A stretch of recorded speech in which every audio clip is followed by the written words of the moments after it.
What a week it was in the National Football League. Greetings. My name is Davidson Baker. To my right, if you're watching on YouTube, is Joshua Sears. Right below me is Bradley Davis. Josh, how did you spend your week one? In shambles watching the Carolina Panthers with 4 other screens going. So, yeah, There's no not a other way great to spend weekend it. as a Panthers fan. Brad, you had a roller coaster of a week one, didn't you? Yeah, I feel like that's what the Saints do every week one. So nothing new. Getting my heart attack early in. So Man, there was a lot that happened. You could argue, we'll get right into it. You could argue that they saved the best for last on the script.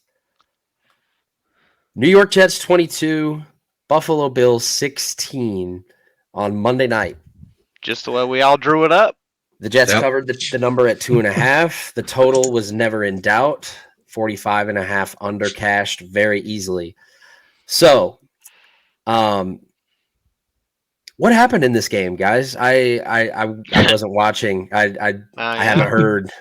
I haven't heard anything. No. Well, if you haven't heard, you've been living under a rock. Yeah. My God. 4 plays in, down goes Rodgers. Let me start with this. This is the most New York Jets thing to ever happen.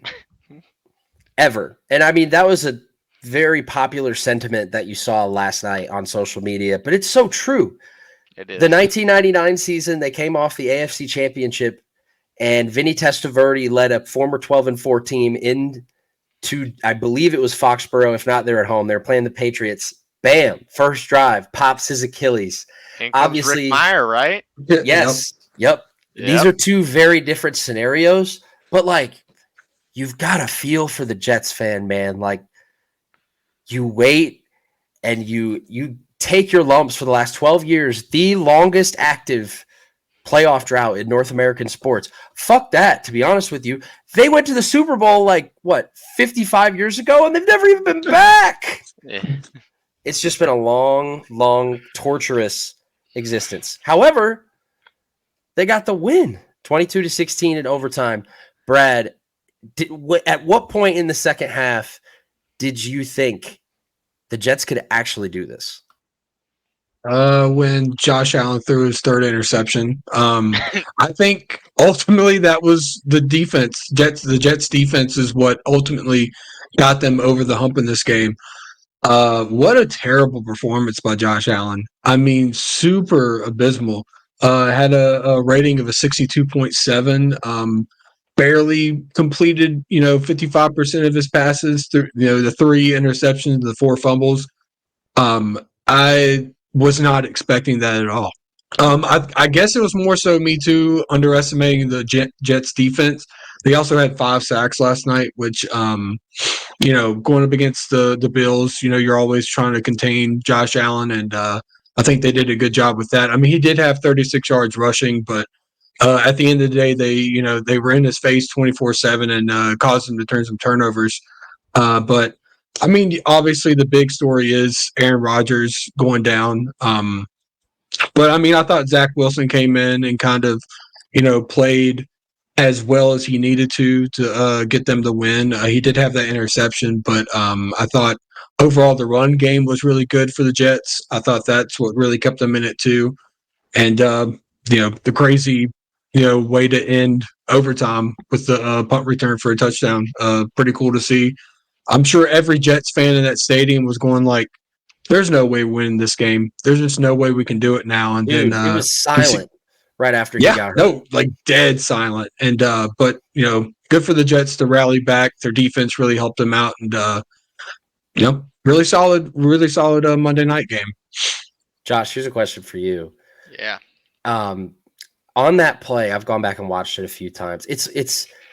It's hard to dissect because obviously the play didn't fully develop. Like, you can kind of see where it's going, but the thing that's kind of distinct here is Dwayne Brown, the left tackle, is the only one out of the 5 that tries to cut block. Everybody else looks like they're setting back in pass pro. So, what's going on there? Like, was it a quick pass and only Dwayne Brown got the message? Was it supposed to be something that needed to develop over time and Dwayne Brown had the wrong assignment? Or did Aaron Rodgers or did Dwayne Brown do what he needed to do and Aaron Rodgers just didn't get rid of the ball quick enough? What did you see on that play? Yeah, I don't know. I see a clear miscommunication. We know Rodgers changes things at the line of scrimmage all the time. Your offensive coordinator is never the offensive coordinator when Aaron Rodgers is quarterbacking your team. Aaron Rodgers is making all the calls at the line. So, and with a new team, whole new offensive line, we've had reports of offensive line struggles all training camp, severe offensive line struggles at that, and they showed immediately and throughout the rest of the game. To me, it looked like a clear miscommunication. I don't know who exactly it was on, whether Rodgers made the check and Dwayne Brown didn't get it, or the rest of the line screwed up the protection. Either way, we're sitting here today with no Aaron Rodgers for the New York Jets for the rest of this year, and his career could be done at this point. With it being confirmed that it's a torn Achilles, he may hang it up. That's kind of like what we're all kind of wondering, I think, at this point now, is whether or not he plays again.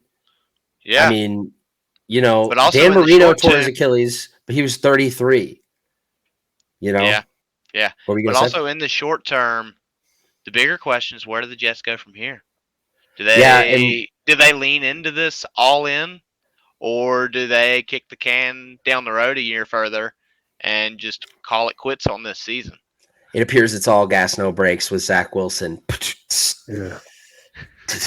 He played pretty good last night. Don't get me wrong, but long term this season, I don't know. I don't know if you can go forward with relying on your defense to win you every single game.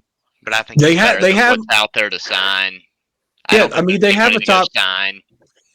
Yeah, I mean they can win games with their defense, but they're not going to win, 9 to 10 games with that defense. They're going to have to get some good quarterback play at some point, which I don't know if there really is any out there right now on the market. I don't know if they even need good quarterback play. I think they just need competent quarterback play and not turning the ball over. If they can get what they got last night, they can win 9-10 games, I think. Mm-hmm. It's going to be a fascinating thing to watch undevelop and intertwine into the remaining plot of the NFL season, which all took place on Sunday the 10th. And we'll get into it now. I think the best game of the weekend took place at SoFi Stadium. The Miami Dolphins were victorious over the Los Angeles Chargers, 36-34. Miami covered the +3. And you want to talk about a spread a total that was never in doubt. Absolutely never in doubt. This game was going over all the way. I don't think I could start this game. Look, Miami played great. Miami played fantastic. We might eat a lot of crow, Josh and I, on a lot of what we said about Miami going into the season. But the one thing kind of sticks in my head, Josh. Brandon Staley. Yo. Yeah, you're a defensive guy. Come on, man. Pick it up. Come on, dude. Pick it up. Yeah. What are we doing here? Exactly. I think the Chargers defense is the bigger story in this game for a defensive-minded head coach. Yes, don't get me wrong, Tua played well, but it was all kind of handed to you. I mean, you've got guys running free left and right. They never really even had to establish a run game. You would expect more from a team led by a defensive head coach. But this is the Chargers, and the Chargers are going to charger. That indeed. We saw a whole lot of what this offense can be, though. And it's weird, 2 years into Mike McDaniel's tenure, he has explosive week ones in back-to-back years. You have the Baltimore game last year where we really saw for the first time, really what truly Tua was capable of. What truly Tua was capable of. What truly Tua was capable of. Oh, yes. I got 3 times fast. Yeah, right. But back-to-back years now where they just absolutely decimate the opposing defense. Brad, what did you see? How much of this game did you watch, and what did you see from the Miami offense that gets you excited about them? I think the biggest thing we talked about it was Tron Armstead being out, and they allowed 0 sacks. That is going to be the key for the Dolphins. They have to protect Tua. And especially having your right tackle out, and allowing 0 sacks against, some of the best pass rushers like Joey Bosa. That's pretty uplifting. And I mean, Tyreek Hill, my God, he went absolutely crazy Sunday. Put up there goes that man. 211 yards, 2 touchdowns. I mean, obviously, I don't think he's going to have a week like that every week, but if he's giving you about 100, 150 yards a game and Tua is not getting sacked or maybe getting sacked like once, you're going to be solid. I mean, their defense did give up a lot of points and a lot of rushing yards. I think the Chargers ended up with like 234 yards rushing, and gave up 3 rushing touchdowns too, which, that's a little bit concerning. But, yeah, I mean, I think the biggest key here was protecting Tua, even without your best offensive lineman out there, giving up 0 sacks against some of the elite pass rushers in the league. Super, super impressive.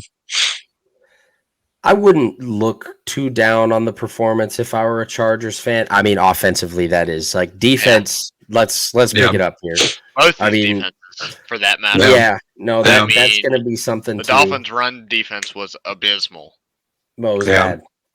I mean, all the way around. Do they play Tennessee this year? Because who, the Chargers? No, the Chargers play them next week. Next week, I was about to say. Tennessee. I'm not sure. I think they probably do.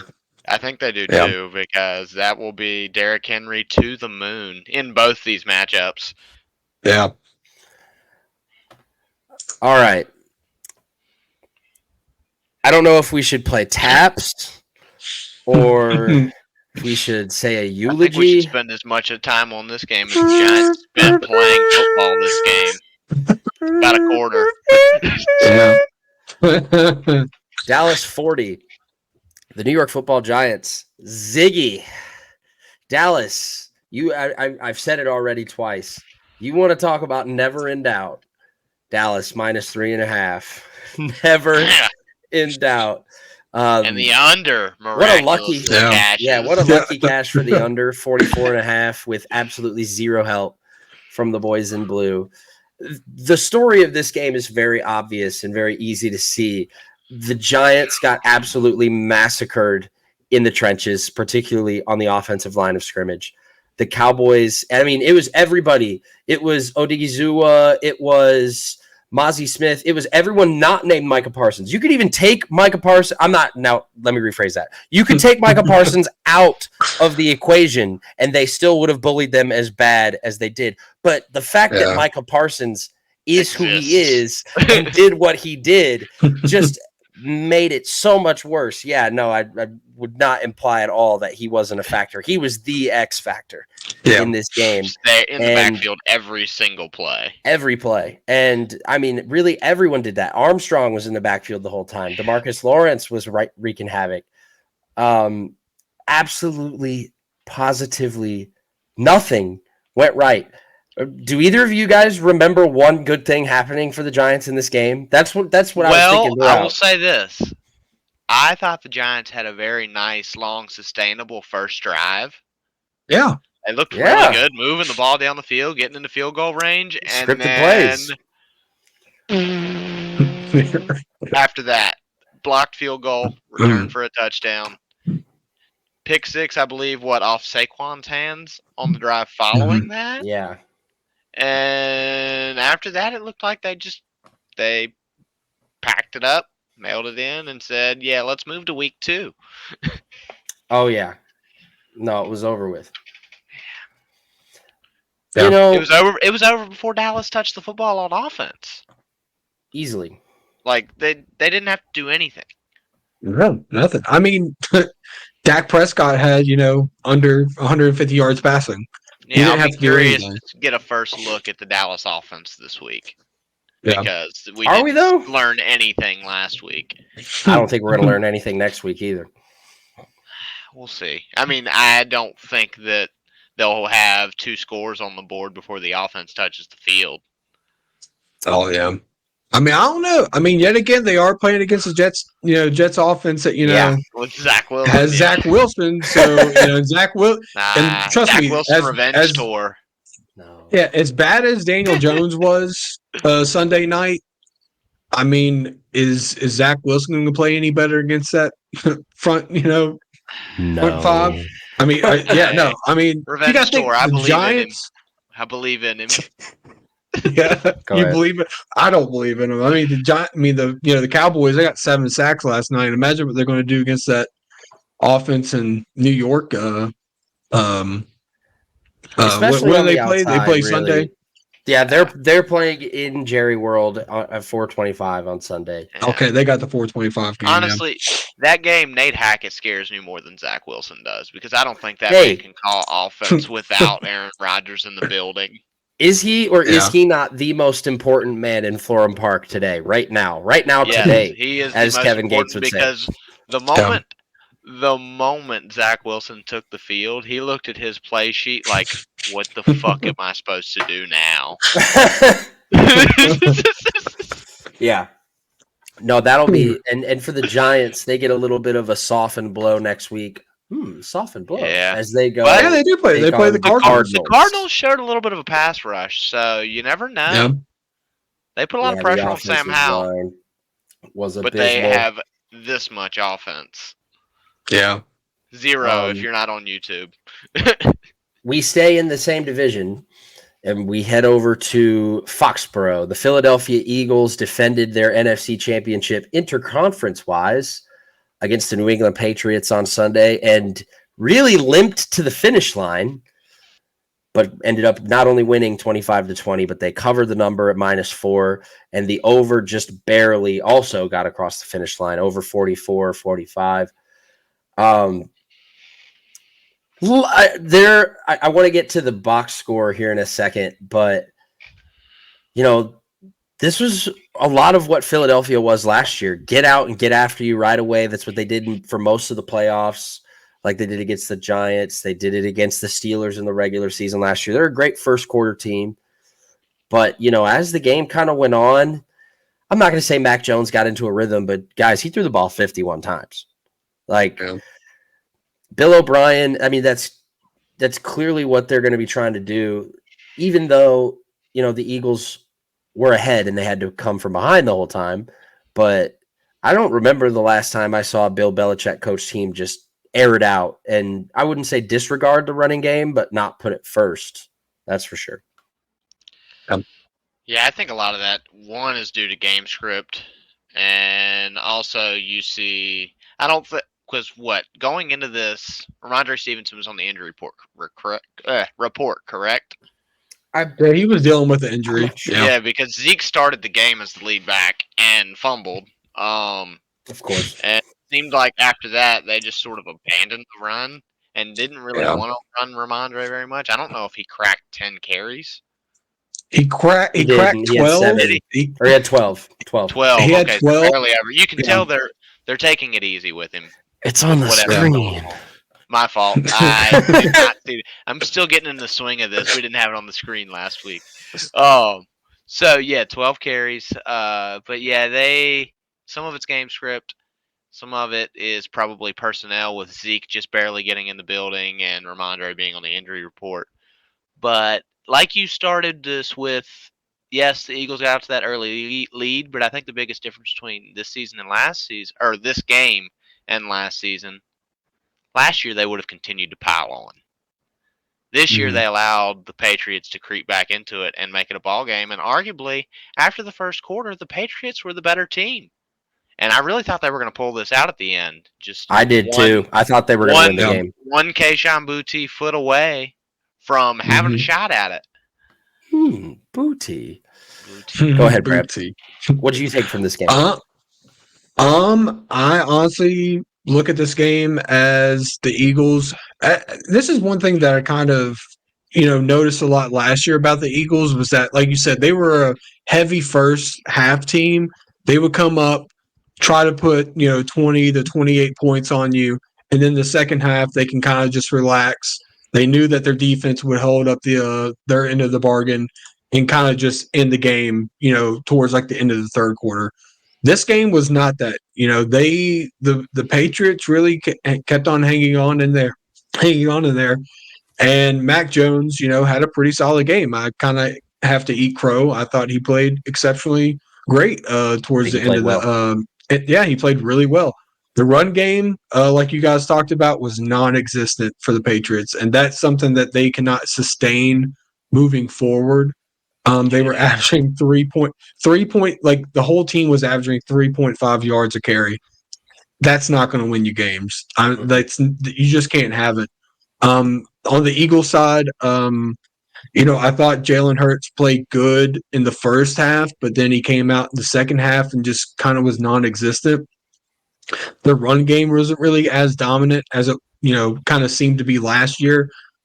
Obviously, that has to do with the absence of Miles Sanders, but still, I mean, like, I was a big fan of DeAndre Swift, joining their team, and he saw like no action whatsoever. He had one carry. Gainwell. Dude, Rashad Penny was a healthy scratch, wasn't he? I've been telling people about Rashad Penny. No, I've been telling people about Rashad Penny. I've been telling people about it, that he was. I was surprised he made the team, honestly, because the way that the backfield was playing during the preseason, he just wasn't flashing. So I was like, I'm kind of surprised he even made the team. I know that they signed him and everything, but they only gave him like $1 million. I mean, like, that's cap space that they could have cut away from. But I don't know. I thought the run. I think this is going to be a backfield where there's no consistency all season. They just all year, hand. So all year. Kenny Gainwell is not going to be your RB1 moving forward. Sorry. Yeah, which I mean, I don't know if that's going to come back and bite them. They could have brought back Miles Sanders, but I don't know. Not for that price tag. Yeah, not for the price tags. I mean, they did have to pay Hurts, but I think I just thought it was crazy they didn't utilize Swift in any way. I mean, like I said, he only had one carry and one catch. He had 3 yards total for the whole entire game, which was kind of surprising. So far, we've been eating a lot of crow. But we can move to somewhere where at least we didn't touch on that, at least as far as your long season. Any statement yet. Well, let's go to somewhere where we had a great start. Joshua, here comes Matt LaFleur. What a guy. Green Bay 38, Chicago 20. Jordan Love special. There were a lot of things in doubt betting wise in this game. Obviously, you couldn't have said Green Bay +1 or the over 41 looked particularly good at halftime. However, the second half was just a completely different beast. I watched this game almost in its entirety. It was very perplexing, the difference in Justin Fields from half one to half two, first half to second half. He looked very comfortable, very composed, and very smooth in the first half. And when things broke down, he was able to find space, and the drives weren't turning into touchdowns, but they were consistently picking up first downs and consistently moving the ball. Whereas once Green Bay finally started to get into a rhythm, Chicago couldn't match it in the second half. And man, I said it in our preview podcast. We haven't heard a lot about Matt Eberflus's name just yet. I'm still not sure we will before Luke Getsy gets a whole lot of flack. Luke Getsy's got to figure something out, the offensive coordinator for the Bears, because this shit is not working. It looks like he doesn't know how to use Justin Fields, like, at all. We went from last year of being we're just going to send Verts down the field, and if nothing's open, Fields is going to take off. Most of the good things happen off schedule, Josh. Yeah, now we're on at an A dot of 3 yards, 3.5 yards. Yeah. So we went from one extreme to the other. Neither one has worked, and it's just, man, I hope Justin Fields figures it out. No quarterback's going to be successful doing that. You've got to find a way to make things easy for them, and that's what Matt LaFleur did for Jordan Love. And you can see the drastic difference in that. Absolutely. They played 2 completely different ball games. 2 quarterbacks, I believe, right from the same draft class, right? Fields and Love? No, Fields was a year later. No, year apart. Yeah, that's right. Yeah. Brain starts going. But still, year apart. Fields with way more game reps under his belt. And looks like the guy who hasn't played, whereas Love looks like he's been playing for 2 or 3 years now. So I think a lot of that leans back on coaching at the end of the day, and seems like there's a big, big lack of mentorship in that quarterback room for Justin Fields. Also, what are we doing with DJ Moore? Yeah, that's Yeah. What are we doing? He's got 1 catch, I believe, right? Let's see. I got it up here. He had 2 targets. He's all the way under targets, where the 1 screen catch. cuts He off. had 2 targets. 2 targets, how do you- 1. Caught them both. Oh, Yeah. I'm sorry. 2 targets, That 2 was it. catches, 25 yards. Yeah, caught That them was both. it. Bro. That's your big off-season addition. Yeah, And right. he has not just 2 catches, 2 targets. Yeah, When that's Fields threw it 37 times. look at other guys getting targets. Mooney had 7. Komet had 7. Yeah. Roshan Johnson had 7. That might, The rookie running back. Low-key had a really Yeah. good game. yeah, that might. I might need to hit the fantasy app before this night is over for sure. I was very impressed by Green Bay defensively, Brad. I thought that they got after it, you know, and here we go again, talking about another Georgia guy, Clay Walker, taking that pick to the house. And here's a guy. All of Georgia. Literally. All I mean, the only Georgia defensive player that you think just didn't end up on the Philadelphia Eagles. Scored a touchdown this week. Yeah. No, but I mean, hell of a draft pick, and I thought their defense really showed up in the second half. I mean, I think that was something I talked about them when we did our preview, was that, you know, they were a top 15 defense last year. I think people tend to forget that. They're still an elite defense, and, you know, they got to Justin Fields. They took him out. I mean, they didn't completely take him out of the run game, but they made him super uncomfortable, which is something that you always have to do when you're playing a dynamic quarterback. Their run defense was pretty I mean, they did give up 59 yards to Fields, but I mean, the other running backs, Khalil Herbert. I think a lot of people have been high on Khalil Herbert. He only had 3 yards of carry. Roshan Johnson, the rookie, he played pretty solid. You know, he did have 4 yards a pop, but That's 6 not catches. like anything. Yeah, 6 catches. Yeah, so he did have a lot in the backfield, but like the run game is going to be a little bit of a problem when they come to, you know, play some really dynamic, more, you know, pocket, you know, outside of the pocket quarterbacks. But for the most part, they really contained Justin Fields. They made that offense very stagnant at points, and made it very comfortable for Jordan Love, to where I feel like he didn't feel like he had to be Superman. He was able to play the game that he wanted to. He had a really solid game. That offense, as the season progresses and as they get, you know, Christian Watson back, I think it'll just continue to grow for the Packers. Yep. One thing to keep an eye on too this week, one last note, is Aaron Jones on the injury report. That's right. Left Yeah. the game with a hamstring. Keep that in mind, especially if making fantasy decisions this week. Don't know how that's going to go. Maybe limited. Yeah. Yeah, just keep an eye on that. AJ Dillon, Boston College. Yeah, AJ Dillon owners are going crazy right now. I wouldn't go that crazy. It's me in 2 leagues. In one of the slimiest contests of the weekend, I watched way too much of this game. Yeah, I watched quite a bit of it as well. The Las Vegas Raiders get their season off to a good start and hand Josh McDaniels a 17-16 win. Never in doubt, the under 43, especially in the second half. Once you ended the third quarter, you had to have felt pretty good about it.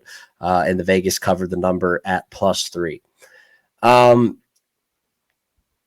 There's got to be one thing really that stands out, because neither team obviously played particularly well. It's just same old Dangerwich guy. Same old Russell Wilson.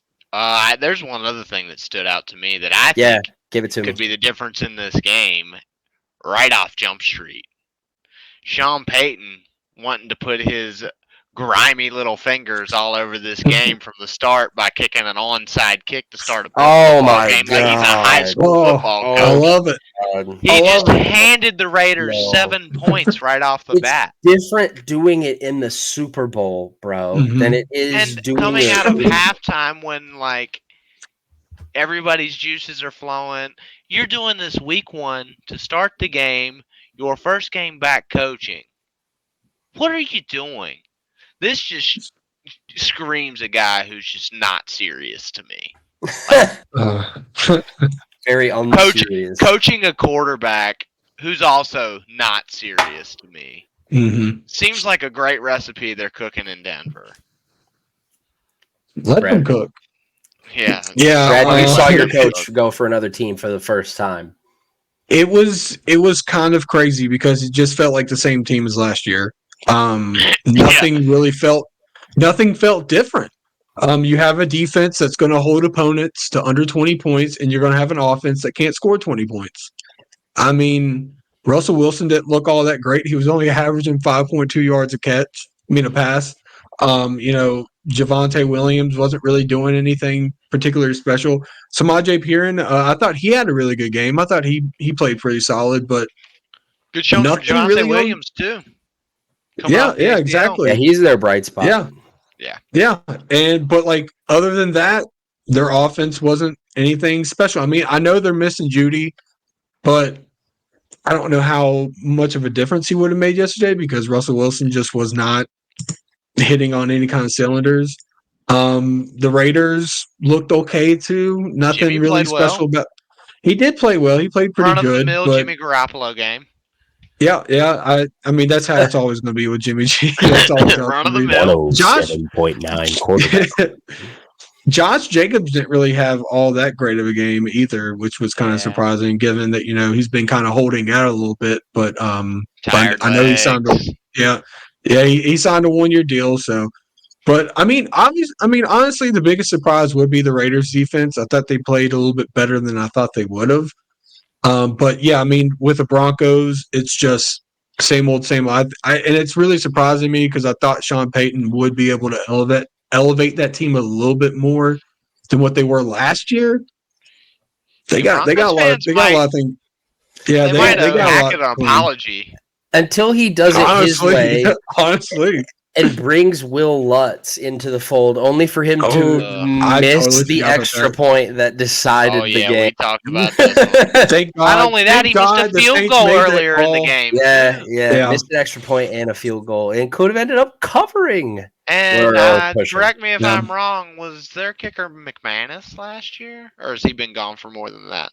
No, McManus was still in Denver last year. Yeah, and McManus is a phenomenal kicker, and you just boot him out of the building. You just let him go. For your guy, Will Lutz. Great look. Hey, a lot of special teams blunders from Sean Payton, who I don't recall of him being a special teams guy. No. Especially not after this week. Stick to your offense. You scored 16 points. In what was one of also the ugliest games of the weekend, it was a rainy slop fest at First Energy Stadium where the Cleveland Browns made me look really good en route to a 24-3 victory. Covered their number, obviously, at +1, and the under never had a doubt. Yeah, there's going to be this week. Yeah, there was. A lot of unders. The under went 12-4 this week. Yep. I'm just saying I would not expect that trend to continue going forward. Maybe not to that extent, but I think unders still may dominate week 2. Not to that extent, but could be. I would not count on it though. Obviously the story here is Joe Burrow being completely out of sync with everybody. Let's go ahead and skip down to the box score right off the bat. Yikes. 14 of 31. 82, only sacked twice. One of them came courtesy of one of those Myles Garrett's little sidestep, like imaginary basketball crossovers, which I thought was pretty fun to see.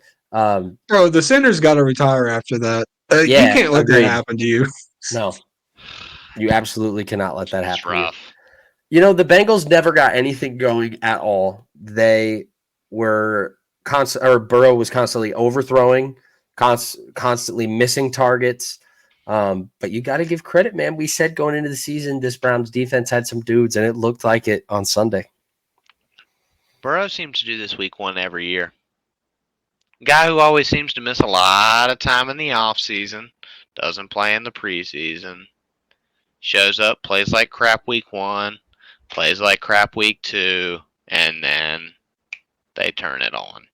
So it wouldn't worry me too much yet, especially in a bad weather game. Him and his tiny hands.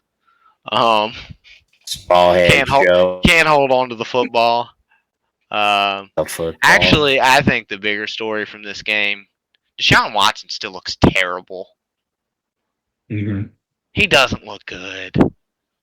And if this continues, I know it was a sloppy weather game, but if that continues, Cleveland's gonna be hurting at some point with that contract, because they need a guy who can elevate them now with that team that they've got, and he has not shown any signs of that since he stepped foot on the football field for the Cleveland Browns. No, I mean, he didn't last year, and he didn't on Sunday for sure. He was not good. Yeah. Yeah, I mean, under 200 yards passing, which, I mean, it was a bad weather game. Yeah, it was a bad weather game, but still barely completing 50% of your passes, especially with, the kind of weapons he has around him. I mean, obviously, this is one of the outlier games where it's just bad weather. Passing really isn't going to be, a big threat, but still, Nick Chubb had a really solid game. I feel like, he was their number one option in terms of Texas. running. Nick Chubb. Yeah, Nick Chubb. Yes. I mean, you can bet on it every day. Yep. He had a really great game. But I'm not going to buy in too much about the Joe Burrow, oh my gosh, what does this mean for the Bengals moving forward? They're going to be fine. They're going to be just fine. T. Higgins doesn't worry me one bit either. I do find it concerning that T. Higgins had 8 targets and 0 catches. That is a little bit concerning. But yet again, it is a bad weather game, so it's going to be hard to, catch the football out there. But I also had to look super closely at how many of those were actually on target. And actually catchable passes, but Congratulations, gentlemen. We have, in a timely fashion, gotten through half of the week. We only have another half left. Better than last week. We only have another half left. And why don't we start the second half of these games with some really great news? Oh, Lord. Yeah. Some really great news. The San Francisco 49ers are here. And they are coming 30-7. The San Francisco 49ers were never in doubt to cover the number at -2. The under, you felt really good about the over at halftime, but a very sloppy second half from Pittsburgh. Really, honestly, a really sloppy everything except, of course, and where the only moment where I had to look out of the corner of my eye as a 49ers fan in this game, it's 20-0 with 250 or change. I mean, give or take, in the first half left. And Pittsburgh runs basically the 2-minute all the way up the field for 94 yards or 95 yards. And I'm just like, okay, what the hell was that? It's like they drive up the field 94 yards, and now it's, 20-0 and 20-7 are two completely different halftime scores. Would we agree? And yeah, but then you come out in the second half and things look like more of the same. Brad, is this more good San Francisco or yikes Pittsburgh? Good for San Francisco. They were my pick for the NFC Super Bowl team. They looked flawless. They looked like they picked up where they left off last year. The defense was dominant. Poor Kenny Pickett. That's all I gotta say. I was not expecting him to have a fantastic game against the San Fran's defense, but So getting sacked 5 times, turning the ball over twice, having to throw the ball. Like I 100% believe that Steelers' game plan was not for Kenny Pickett to throw the ball 46 times, but they just got down to the point where they couldn't run the ball. I mean, the Steelers were averaging 4.1 yards a carry. Najee Harris only had 6 yards, 6 carries total for the whole entire game. That's not good. But that's more so credit to the San Francisco defense. Brock Purdy, I've been a big fan of him. I've been very high on him. He looked really good. Brandon Ayuk, I think him and Ayuk's connection is going to be really solid. Christian McCaffrey, dude's a stud. Always been a stud. So hopefully he can stay healthy and continue to be their RB1. But yeah, that San Fran's defense, dude, it's legit. It is legit. Yeah, so I'd add to your Kenny Pickett statement about throwing 46 passes. I think also the part of the game plan was not to have Matt Canada call 46 passes. Yeah. Because that is true. That is true. That offensive line, you might as well have 5 turnstiles out there. That was my concern. That was my concern from day out there, one. Literally. And Kenny Pickett looked like he had happy feet and looked like a rookie quarterback all over again. I mean, I know you said that drive before the half gave you a little cause for concern. As a guy that bet on the Steelers, I never once felt like it had any life after the first quarter. Like, the game was never in doubt. Brandon Ayuk said, yeah, this is my ball game. It's over. Yeah. Oh, yeah. Hey, by the way, Brandon Ayuk Deebo Samuel year is here. No, I'm talking his Deebo Samuel year. Oh yeah, he's here. He is here. He might be wide receiver 1. Oh, going forward would not shock me. I mean, he is more of a now today where we stand, but I mean very soon. Oh, I think for the foreseeable future he could potentially be the wide receiver 1. He's just a more natural receiver than Deebo. Deebo's one of those tweener gadget guys. I mean, he's not saying he's a bad receiver by any means. Don't get me wrong. He's a phenomenal receiver, but he's not a every route on the route tree guy, whereas I think Ayuk is.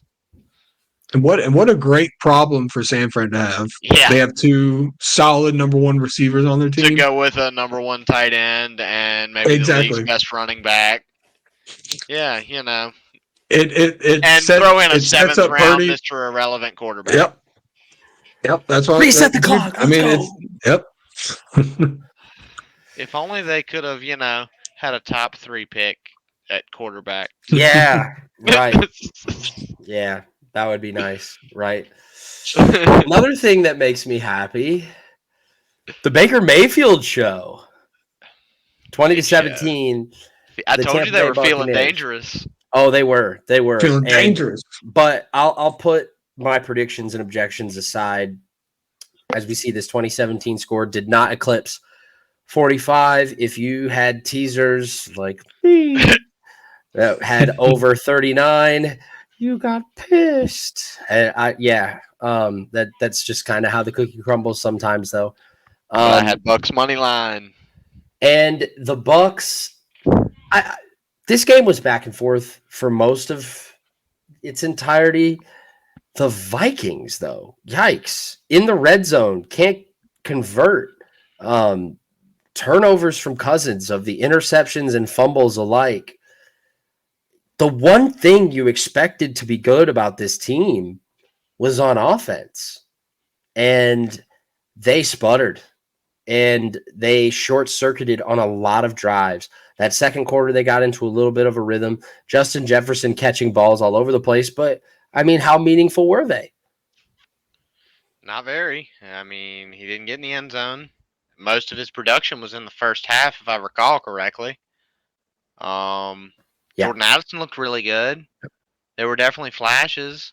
They just didn't know how to capitalize when it was time to score, and to me, that falls back on coaching.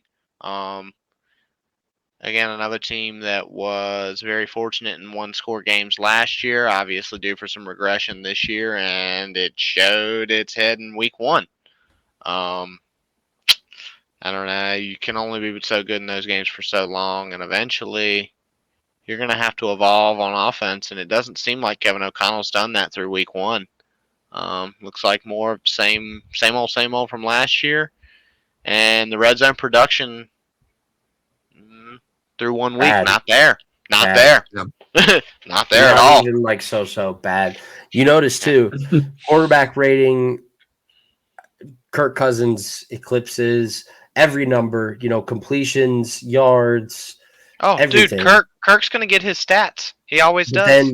Then you have 1 interception and 2 fumbles lost for Kirk, and one of those 0 turnovers. Knocked the handoff out of his hand, I believe. Yeah, right? yeah. Oh. Mm-hmm. Oh, that's the most Kirk Cousins just mishap of all time. To have 3 turnovers and then be across the field from Baker Mayfield, who has 0. I mean that was the same biggest amount thing. as all of us. Yeah, 0 dude. turnovers. I think that was the biggest thing from this game was Baker Mayfield not creating any turnovers. Whose bingo card had Josh Allen more turnovers than Baker Mayfield this week? Exactly. 4 more turnovers than Baker Mayfield. 4 more turnovers. Yeah. That's quite the bingo card. Sorry to interrupt you, Brad, but I just had to get one out there. No, you're good. No one would have predicted that. But I think it was more a testament to the Tampa Bay's defense, which going into the season I was a little bit under on. But I think after watching this game, they're still that really good, top 15 defense that they've been for the past 3 years. Yeah, Cousins. I mean, like you said, he'll put up the stats, but when it comes to those, big time moments, he just folds completely. 3 turnovers for the whole day. He had really good numbers passing. Jefferson had really good numbers too, but the run game was non existent for the Vikings. They averaged 2.4 yards a carry. That's very concerning, especially for them thinking that Alexander Madison can be that next guy up. Week 1 was not really foretelling with good signs with their running game, especially them letting Dalvin Cook just walk to the Vikings. But I think it was more a testament to the Tampa Bay's defense than Tampa Bay's offense. They still struggled quite a bit. I mean, if you thought that the Vikings' run game was bad, Tampa's run game was even worse at 2.2 yards a carry for the whole team. Yep. Yeah, see, I can't even be that hard on Kirk this week. I mean, you never really tried to establish the run. Without a run game, no quarterback's going to really succeed, except for obviously Patrick Mahomes. But which I mean, I think Tampa Bay's defense has kind of been overlooked a little bit. They're still solid. They had a really good run defense last year. So for them to be able to contain that and then let Kirk Cousins, do his thing when, he's in the red zone, it was a problem. That offensive line is a problem in Minnesota. Yeah. And the definitely not great either. Yeah. We head to the Big Easy, where another one of our guys' team is 1-0, regardless of how they got there. The New Orleans Saints 16, the Tennessee Titans 15. Let me just be honest, though. I've said a few games have been ugly. This was probably the ugliest. Titans +3 was able to get across the finish line despite, being heavily in doubt for most of it. And the under was never in doubt at 41. What a disaster class from Ryan Tannehill is really my number one kind of thing to jump out at. He had multiple guys wide open down the sidelines. Okonkwo, I remember seeing, he had wide open down the sideline for what could have easily been 6, and he just led him too far. Tyjae Spears, even though he got 12 less attempts, didn't he almost mirror Derrick Henry in snaps? No, he eclipsed Derrick Henry in snaps. Had more snaps. Yeah. Yikes. Just unbelievable. It's concerning. Yeah. It's very concerning.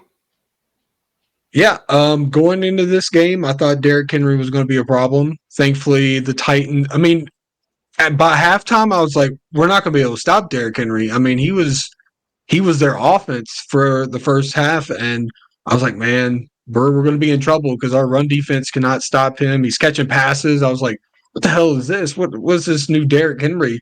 Thankfully, they let off on him a little bit in the second half because they relied more on Tajay Spears than anything, which was surprising because, like I said, Derrick Henry was playing a really solid game. But I got to give credit to the Saints secondary. They came out and balled out. I mean, picking off Tannehill 3 times, sacking him three times. Marshawn Lattimore when lined up against D-Hop. I think D-Hop had like 2 catches for like 20 yards, and Lattimore had the interception.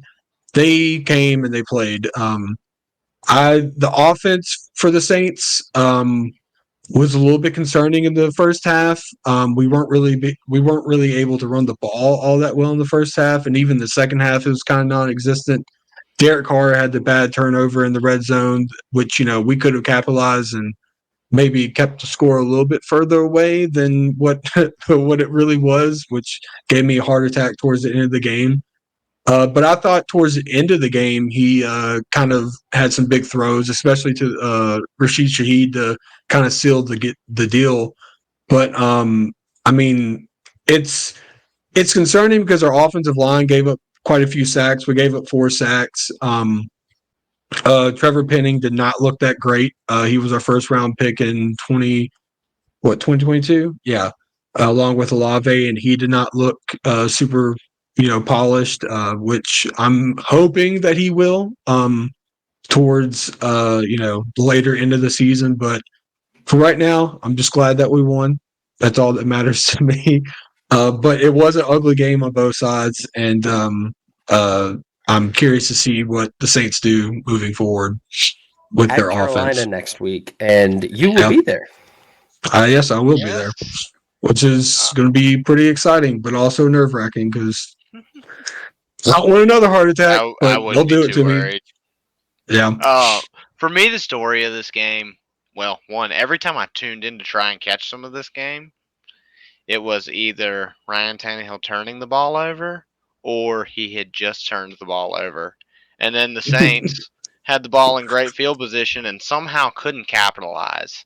This felt like a game where neither team wanted to win, but Tannehill really just wanted to give it to the Saints. Wanted to give it to every guy wearing black. Thank God he did. How long until he's out? That's what I talked about. Thing I come out of. That's the only thing I care about from this game is when are we going to see Malik Willis? Very soon. If it stays like this, it should be next week. No, I mean, I don't think that Tannehill's so bad. They paid DeAndre Hopkins. They're quote unquote trying to win now. Whether you and I agree with that's what's going on. So team's not in any way, shape, or form ready to win now. Self-awareness. Is Vrabel on the hot seat? Man, I don't know. I don't think so. Yeah, I wouldn't be surprised. Teams move fast. In Seattle, the Seahawks led 13-7 at the half. Could have made it 16-7 at the half, despite a missed field goal from Josh Myers. And then the Rams came out like it was the running of the Bulls, and they were the Bulls. 30-13 the final. They outscored them 23-0 in the second half. Matt Stafford looked good. Matt Stafford looked really good. I mean, you can say what you want about the Seahawks completely laying an egg in the second half. Matt Stafford looked good from pillar to post. He's got new guys to throw to. I would say almost at this point, friend of the podcast, given Josh Wasir's affinity of Puka Nacua. I mean, 15 targets for the guy. Oh, my Lord. Hey, as everyone expected, rookie wide receiver dominated this game.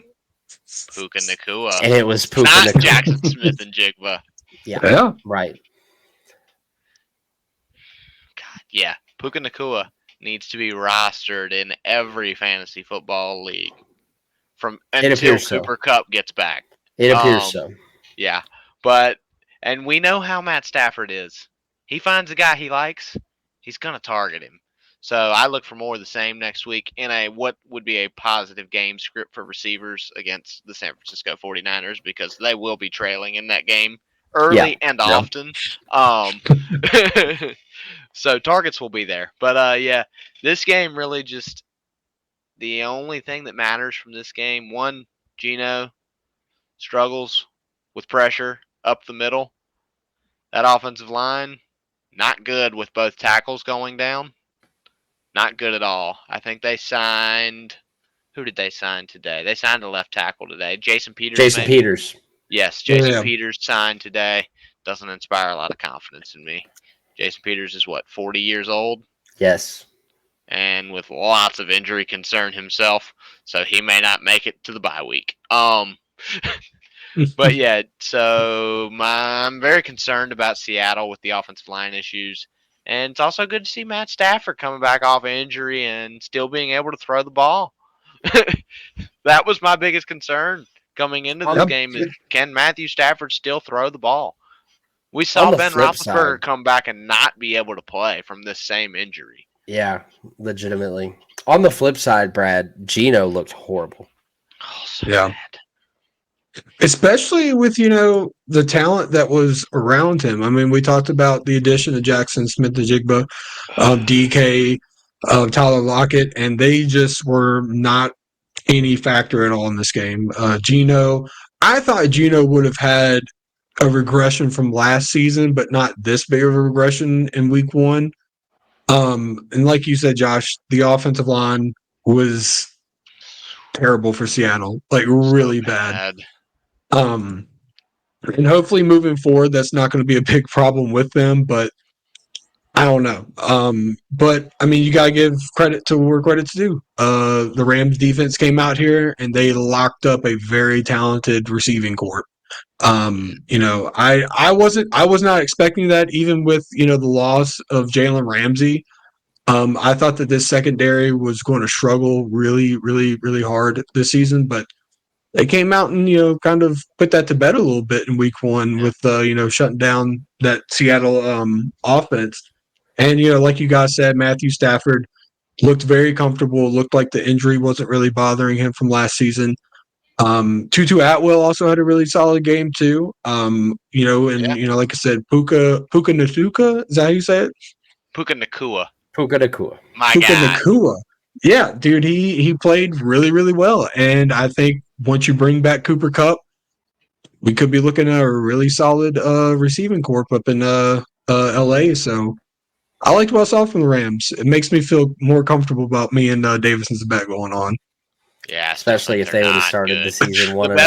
The best thing for this game, though, Aaron Donald pressures up the middle, and we get the clip of Geno yelling, "Oh my God!" Yeah, I mean, because that's how we all would feel with exactly Donald running free at us. Man, as nightmare a 49ers stuff. fan, can't he just decide he's had enough? God, he's so good. Hey, man, Rams ought to just clean house. As hard as they went into the Super Bowl push, they should go that hard into the tank. Well, they already have. Another team that went that hard into the tank and ended up with Mr. California Hair, the Jacksonville Jaguars, defeat the Indianapolis Colts at Lucas Oil Stadium 31-21. Comfortably cover the number of -3.5. I guess when you look at the final, if you watch this game and watch the second half, that was not a very comfortable thing for a lot of it. Ended up going over the total of 45.5. Saw some good things from Indianapolis in this game. Boy, they're missing Jonathan Taylor, though, and I don't give a goddamn what Jim Irsay says. I don't give a single shit what he says. They are missing Jonathan Taylor big time, and they could have used him in a lot of ways on Sunday against the Jaguars. Pittman already feels like he is in sync with Richardson, but you want to talk about already in sync, Calvin Ridley. Oh, man. They're an over-the-top team now. They're a beat you on receiving yards. They're a beat you over-the-top team, which they probably weren't last year.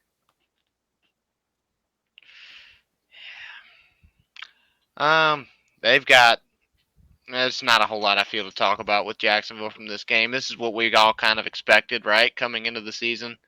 It's good to see it confirmed with Calvin Ridley showing up and showing out. A little concerning, I guess, one catch from Christian Kirk, I believe. So you'd like to see a little more production. So.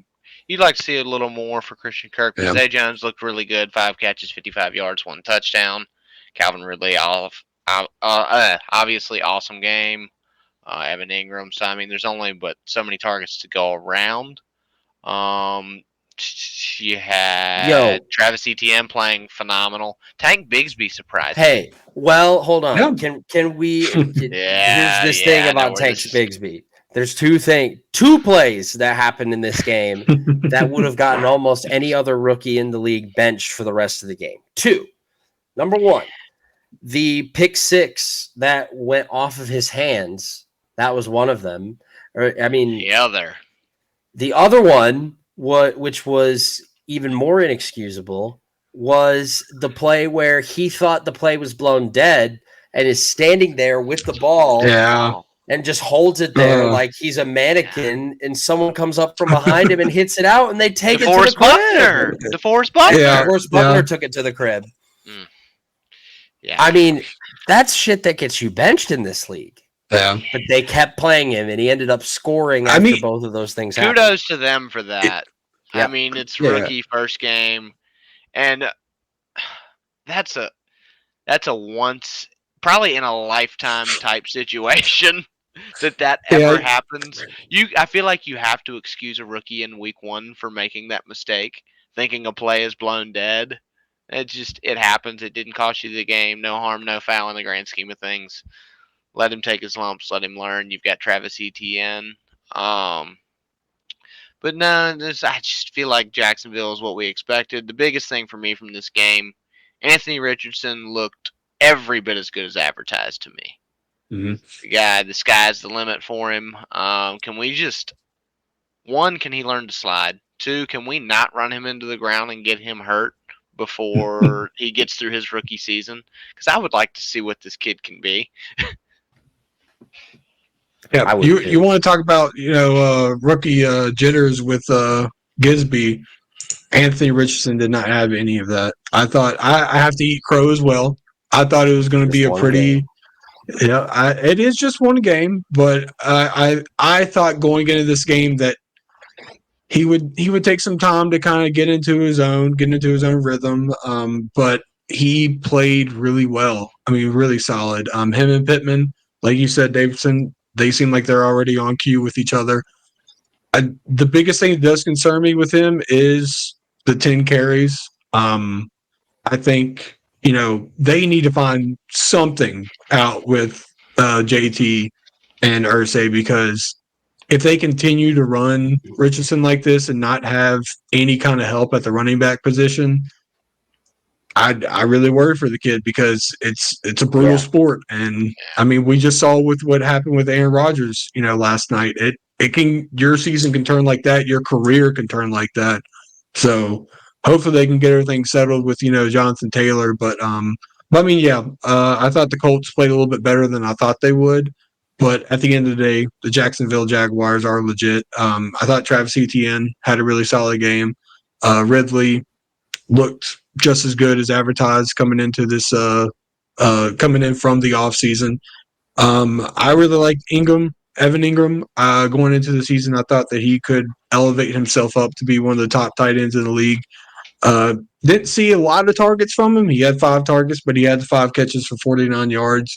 But not Minshew. What am I thinking of? That's way back when the Jacksonville Jaguars had Gardner Minshew.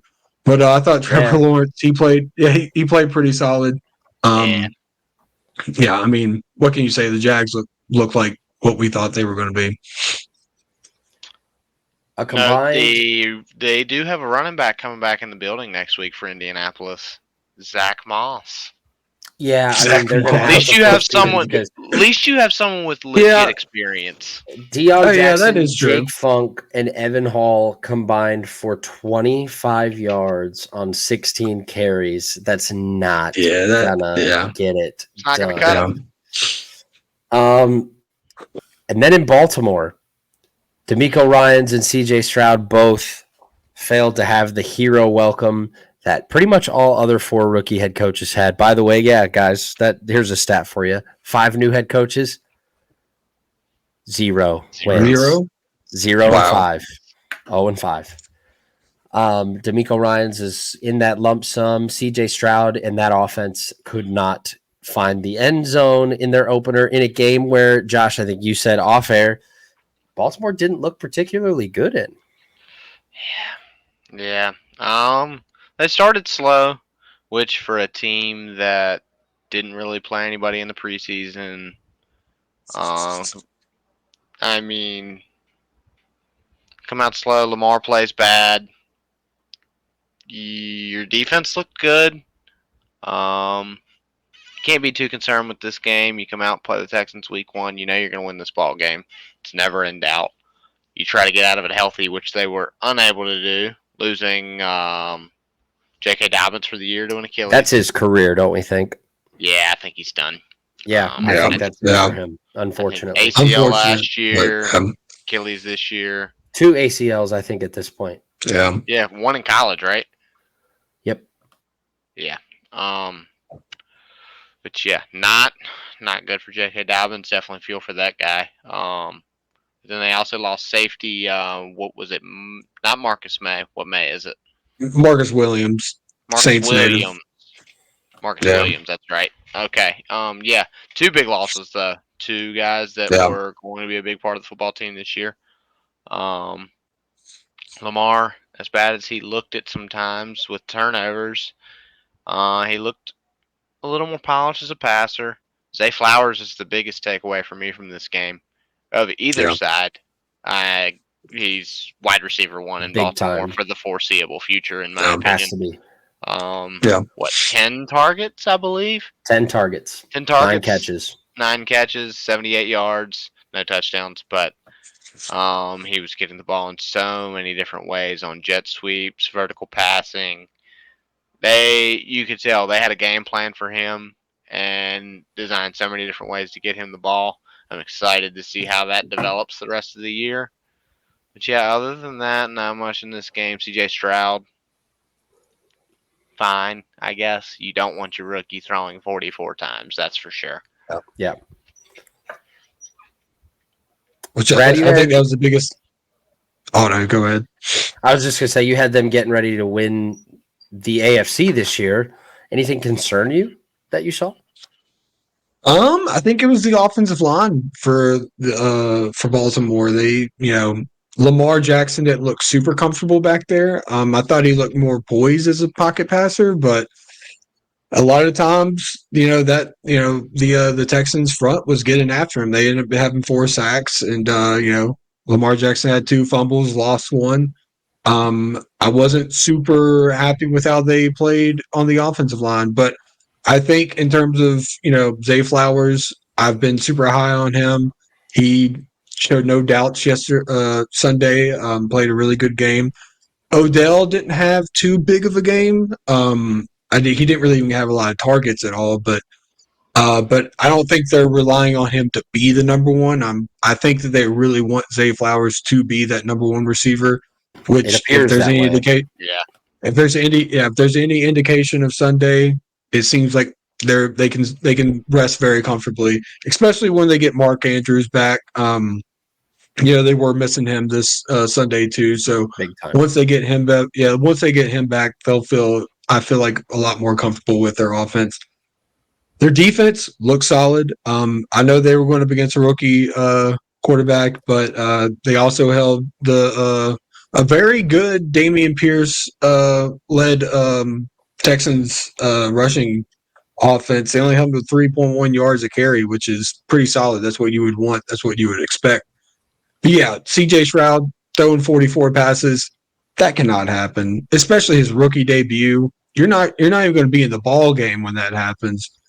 I thought he looked okay, but I think for the most part, they can't rely on him throwing it 45 times a game and expect him to be super comfortable.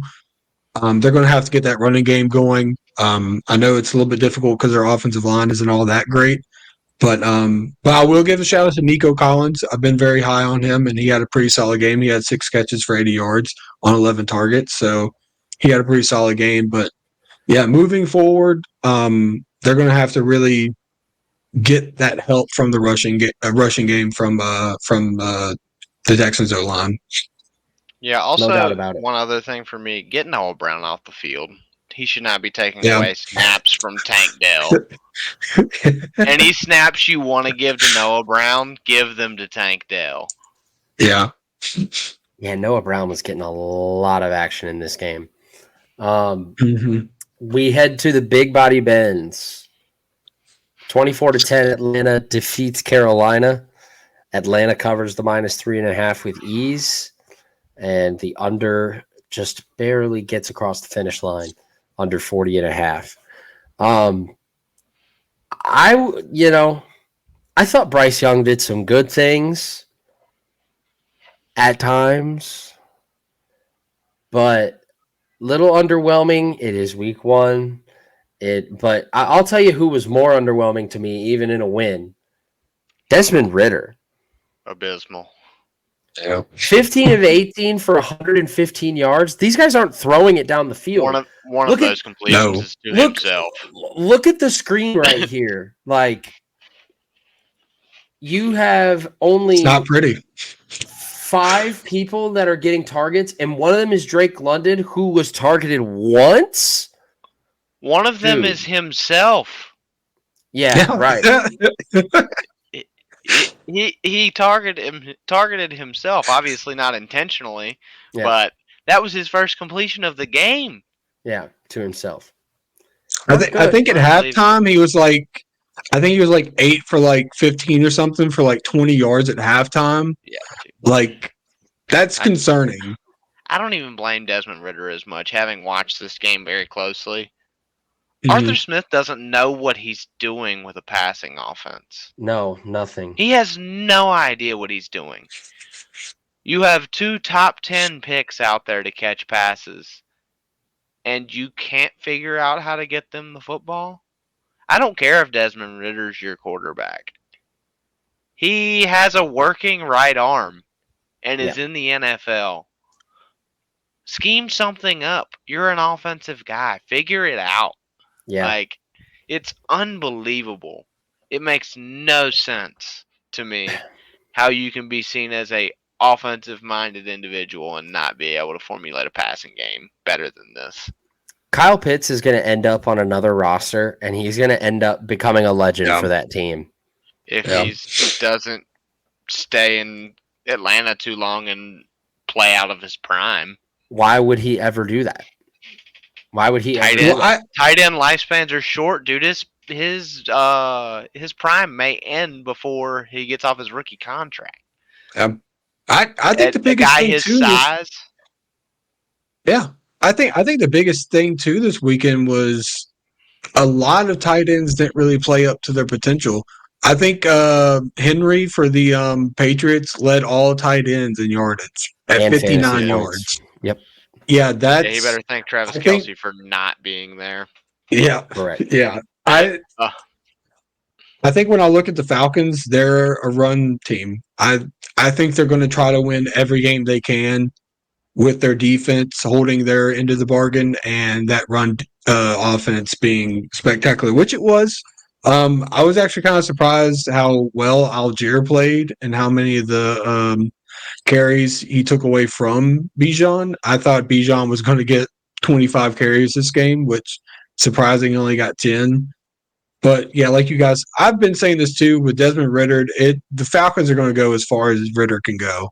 At some point, you're going to, like, especially games where it's a shootout, you have to have Desmond Ridder be that guy that can compete in those type of games. And he just didn't really show that much yesterday. I mean, sure, he completed about like 90% of his passes, but ultimately he didn't really do too much damage because they weren't getting any yardage out of it. He was throwing either check downs or little screens, and that was it. But I mean, the run offense looked great. Their defense looked really solid. They made, Bryce Young feel a little bit uncomfortable.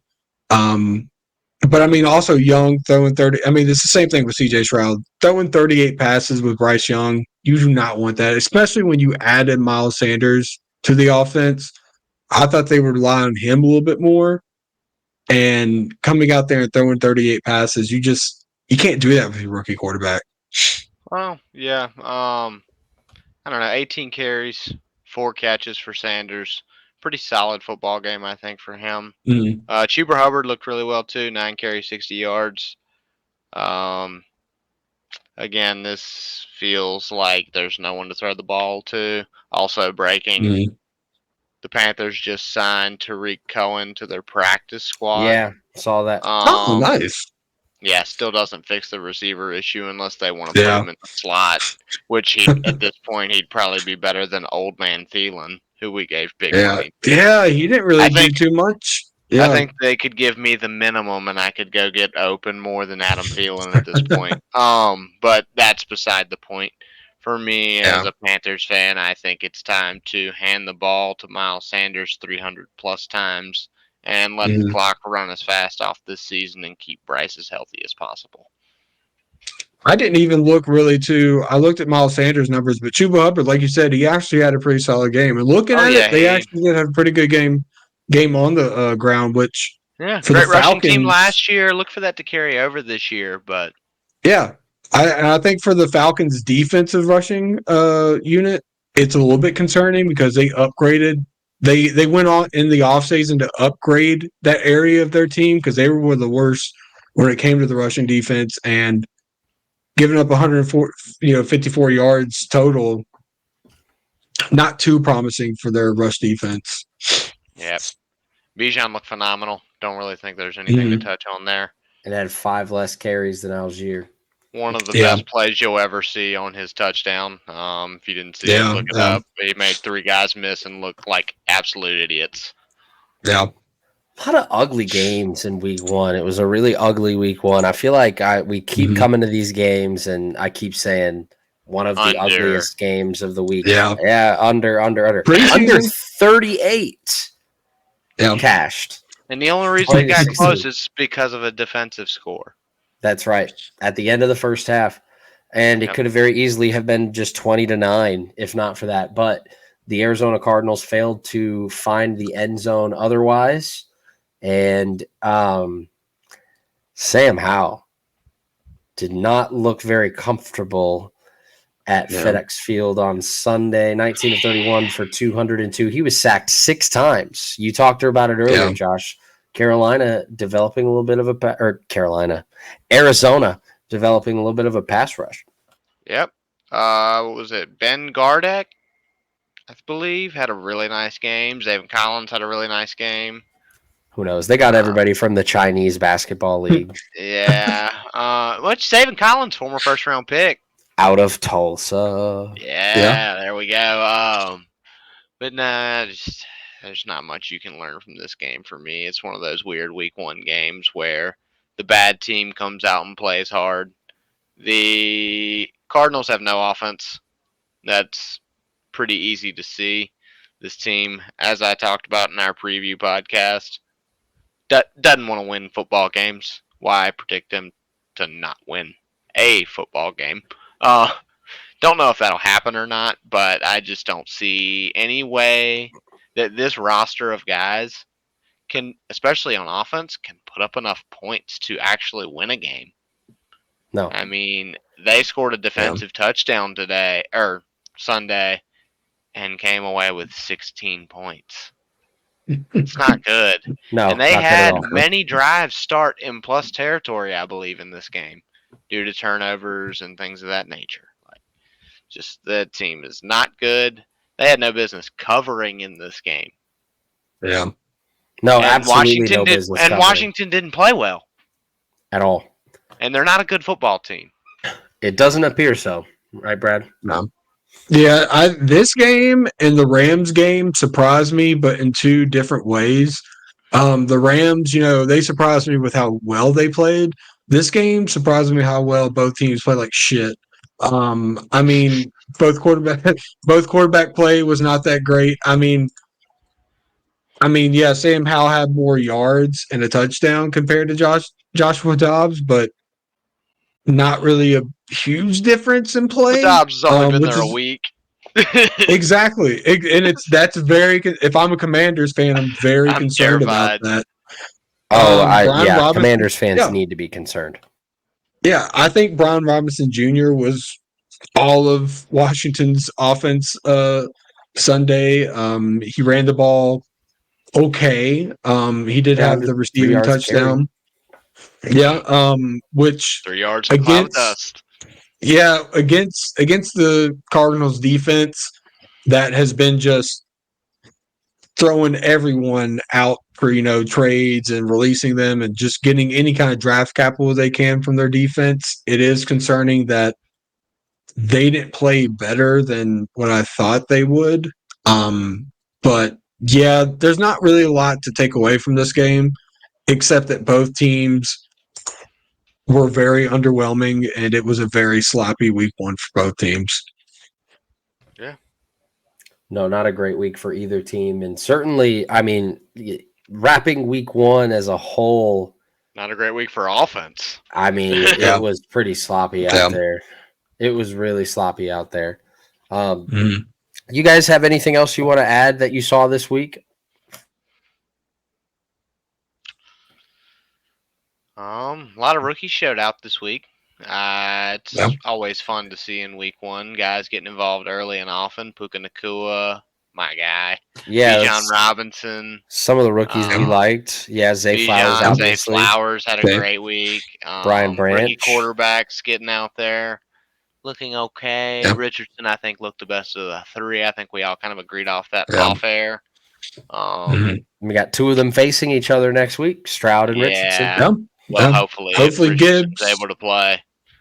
Oh, hopefully Gibbs gets some more touches this week. But yeah, like seeing the rookies play well. Some sloppy quarterback play across the league. Really? I think that's another thing to note. Really sloppy quarterback play from your top guys, from Mahomes all the way back down to Sam Howell. Just across the board, it was not good. And for some reasons other than others, Mahomes obviously because of lack of receiving talent around him.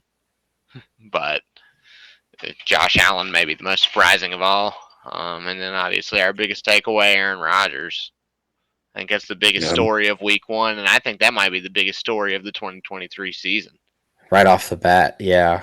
I couldn't believe that may change the future of the league as we know it. I couldn't believe it. Oh, honestly, dude. Well, every single domino that falls, that's what's so fascinating about sports and this league as a whole is, there's always that domino effect that happens from one thing just piling on to several other things that all are a direct result of each other. I mean, that's how sports work. Yeah. And, especially here, we're going to see a lot more Zach Wilson. We'll talk about it more tomorrow when we cover their game against the Cowboys.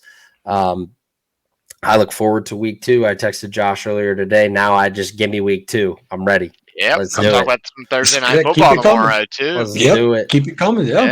Yeah, it's about that time. Well, for me and my colleagues, we had a great time looking back on week 1. We will see you tomorrow when we discuss week 2. Until then, signing off for now.